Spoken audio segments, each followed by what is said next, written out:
কালাতুল কুলুবে যিকরুল্লাহ, কলব পরিষ্কার করার যন্ত্র হলো আল্লাহর জিকির। তওবার মাধ্যমে কলবের ময়লা দূর হয়, কোরআন তেলাওয়াতের মাধ্যমে কলবের ময়লা দূর হয়, আল্লাহর জিকিরের মাধ্যমে কলবের ময়লা দূর হয়। সে কালাতুল কুলুবে যিকরুল্লাহ। আমাদের গুনাহ আছে কিনা? আমাদের আমল নামায় গুনাহ আছে কিনা?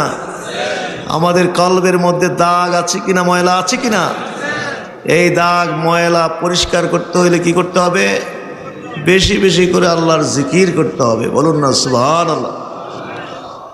তাই আসুন এখন আমরা রহমত বরকতের জন্যে, কলবের সাফার জন্যে, কলবটাকে পরিষ্কার করার জন্যে, আমল নামার গুনাহ মাফের জন্যে আল্লাহ পাকের জিকির করব। আমরা প্রথমেই কাদরিয়া তরিকার নিসবত অনুযায়ী ইসমে জাতের এক জরবি জিকির করব।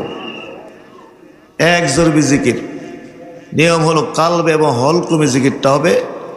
আল্লাহ বলে কালবের উপরে জরব দিবেন, আবার আল্লাহ নামটা উল্টা টান দিয়া হলকুমে আটকাইবেন। আল্লাহ বলিয়া যখন জরব দিবেন মনে মনে একটি খেয়াল করবেন, জরবের সাথে সাথে যেন কালবের উপরে আল্লাহ নামের সিল হইতেছে। আল্লাহ।